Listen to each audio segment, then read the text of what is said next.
Hoy han iniciado las inscripciones escolares en todo el país. Sin embargo, y preste atención, el Magisterio Urbano no garantiza el inicio de las labores educativas este próximo 3 de febrero.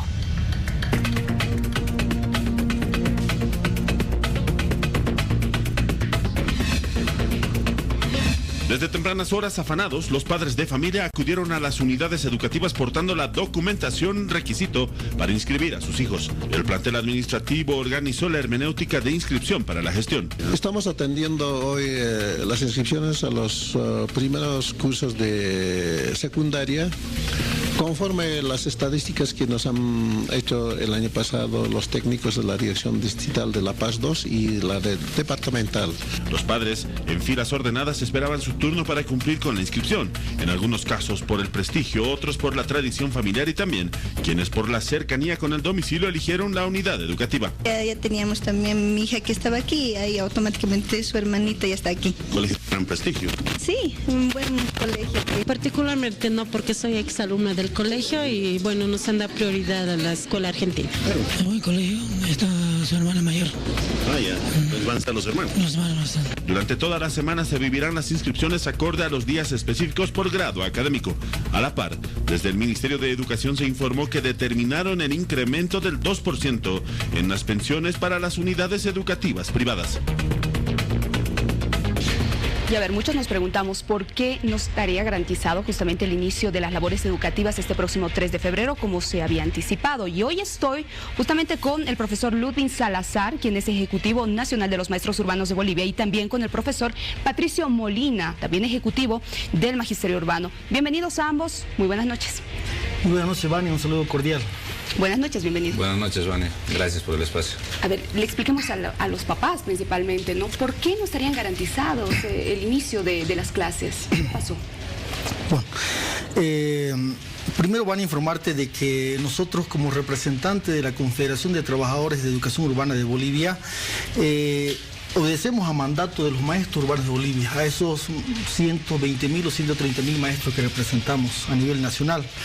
Hemos trabajado la resolución 01/2019 en una instancia orgánica que fue en Santa Cruz de la Sierra, donde los maestros de base plantearon las demandas de modificación a la resolución 01/2020 para esta gestión.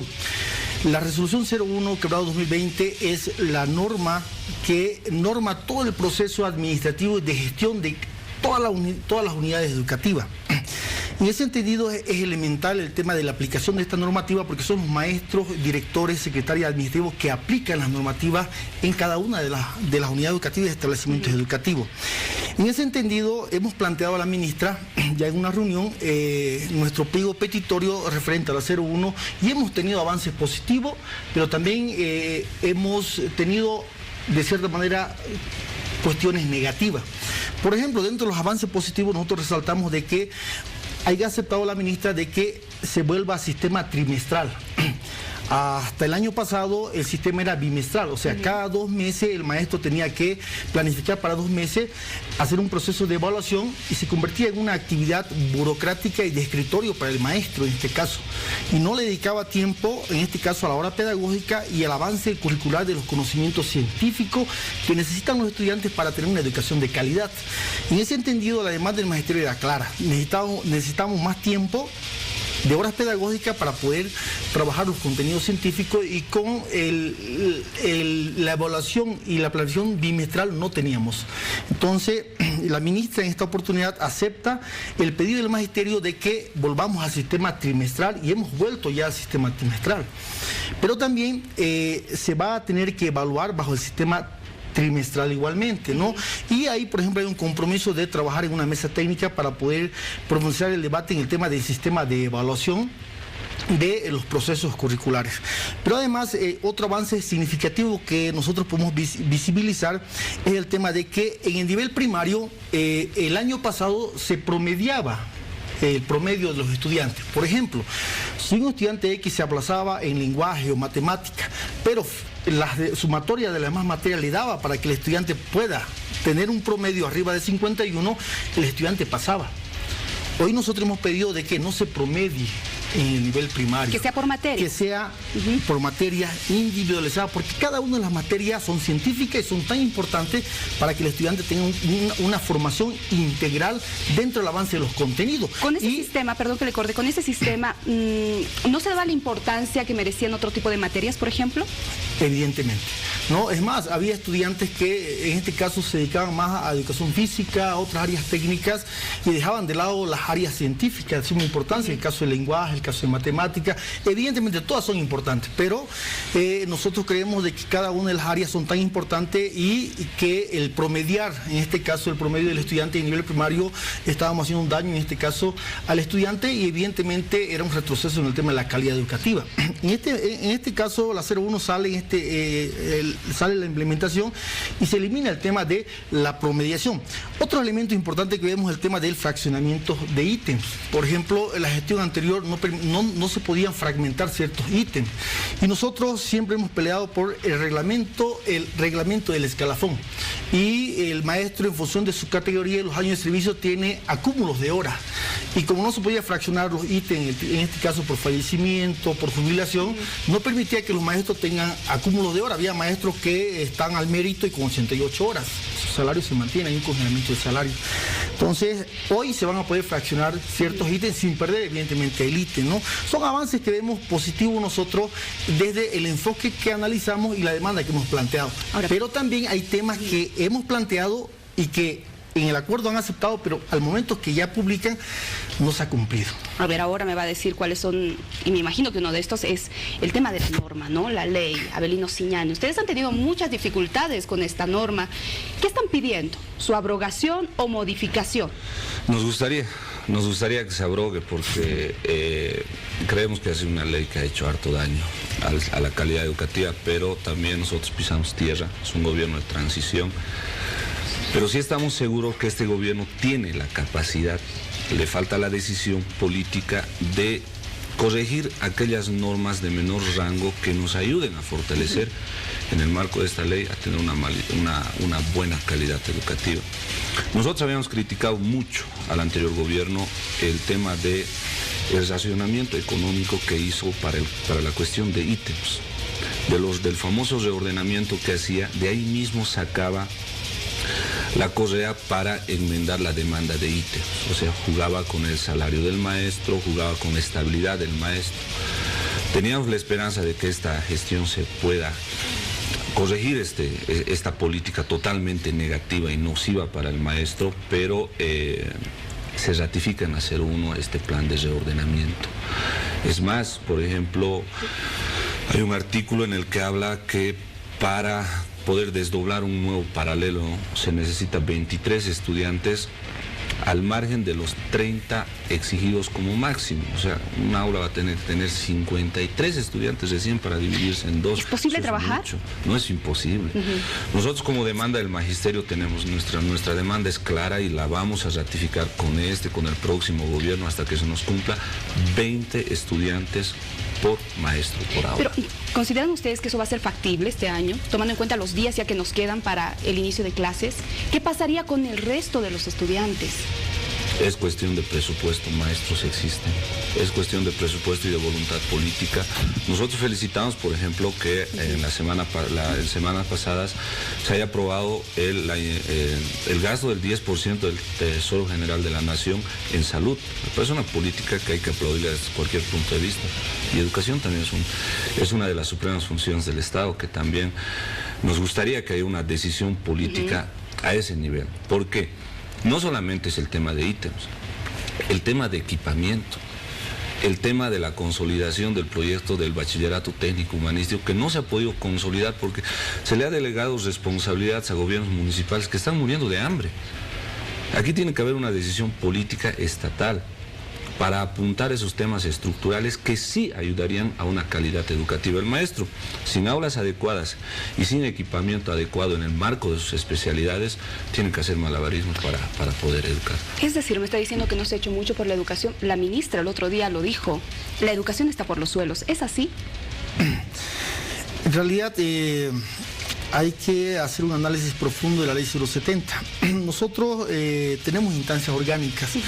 El último ampliado que hemos tenido en la ciudad de La Paz hace una semana atrás ha planteado el ampliado nacional de que el Magisterio Nacional empiece a trabajar en una propuesta pedagógica educativa.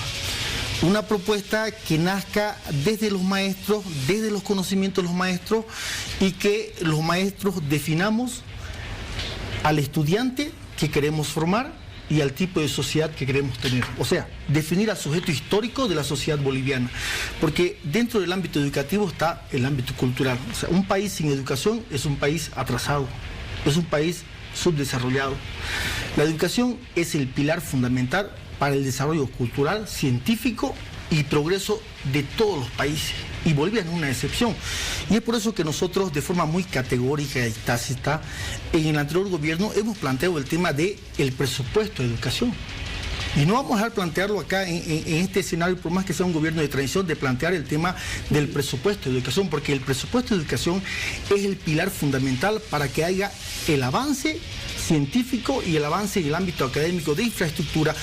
Y aquí parte por un principio básico, que los tres estamentos gubernamentales trabajen y puedan trabajar en un plan nacional de desarrollo educativo. O sea, que los gobiernos municipales asuman con responsabilidad el rol municipal que tienen, los gobiernos departamentales y el gobierno nacional.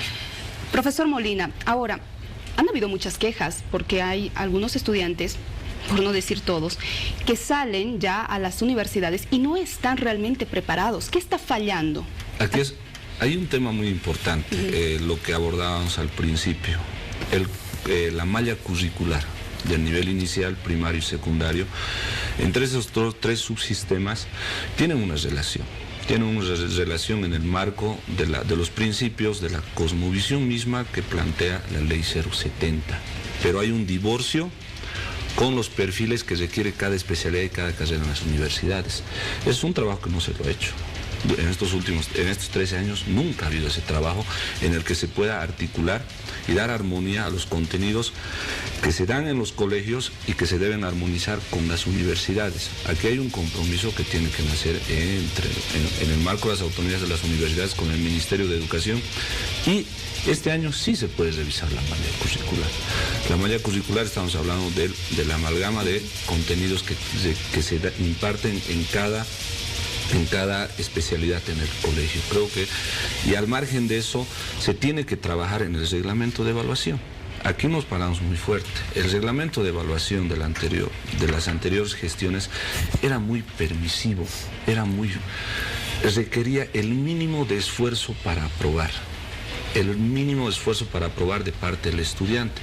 Y ahí no es un tema del maestro, es un tema porque está normado, está reglamentado y no nos queda más que seguir esos lineamientos. Y da la casualidad que hay un principio elemental. La escuela debe formar para la vida, para desenvolverse en la sociedad, pero pasa que la sociedad cada vez es más hostil y más dura, te exige más. Entonces, el reglamento de evaluación que se trabaje tiene que estar enmarcado a recuperar esos principios. Son varios puntos los que se tendrían que modificar, ¿no?, para tener una educación óptima. Para cerrar, por favor, brevemente, profesor Salazar, ¿qué aspectos se tendrían que modificar y tomar en cuenta para que ustedes sí garanticen el inicio de clases este 3 de febrero? Concretamente, por favor. Casualmente, Vania, tenemos ya una convocatoria, tenemos agendado una reunión con la ministra de Educación, casualmente el día viernes. Este día jueves tenemos un ampliado nacional. Producto del ampliado nacional seguramente van a salir las demandas restantes para poder tratar el día viernes con la ministra. En función de lo que determinemos en el ampliado nacional y lo que avancemos con la ministra, se estaría garantizando el inicio de las labores escolares o no garantizando el inicio de las labores escolares. Tenemos varios temas que tratar. Uno, los temas irresueltos de la 01 y que de cierta manera tendría que el Ministerio aceptar las demandas del Magisterio y plantear algunas adendas, modificaciones a través de instructivas resoluciones para poder enmendar el tema de la 01. Otros temas, tenemos ciertas normativas que han sido nocivas para los maestros. El Decreto Supremo 1302, 1320. Tenemos incluso una instructiva que sacaron en el 2015, estaba el viceministro Fonse Quirós, donde a simple error del maestro le sancionan con 5 días de descuentos más un memorándum de llamada de atención. A simple pequeño error, en este caso de taipeo, de un 0, de un 1, etcétera, ¿no? Entonces, son varias normativas nocivas que van en contra del derecho fundamental que tiene el maestro y que deben ser tratadas y resueltas en este gobierno transitorio. Tomando en cuenta que, más allá de que sea un gobierno transitorio, son planteamientos que estamos haciendo de carácter administrativo, o sea que solamente va a pasar por una voluntad política para poder resolver estos temitas que no han sido resueltos y que necesitan ser resueltos por una voluntad política. Pero además el tema está pendiente, el tema de las horas de física y química. Y fíjense que ha habido un engaño garrafal del anterior ministerio del ministro Roberto Aguilar, o sea, en la 01-2019 se separa la área de física-química, nos incrementan 4 horas en física, 4 horas en química, pero todo año el profesor la ha trabajado gratis, no la han pagado. Y es una demanda que tenemos y vamos a tener que plantear el día viernes, por más que sea transitorio el gobierno, va a tener que resolver el tema de las 4 horas de física, 4 horas de química, que la han trabajado todo el año gratis los profesores y que deben ser canceladas. Hay demandas que seguramente se van a atender a corto plazo, otras a largo plazo, y eso lo entendemos. El objetivo acá es que se pongan de acuerdo porque tenemos que enseñar a nuestros niños, a nuestros hijos, merecen, tienen el derecho a la educación y no pueden ser perjudicados. Lógicamente entendemos sus demandas. Gracias por haber venido. Que les vaya muy bien. Gracias, Osvania. Que le vaya muy bien. Esperemos que el viernes haya soluciones, por favor.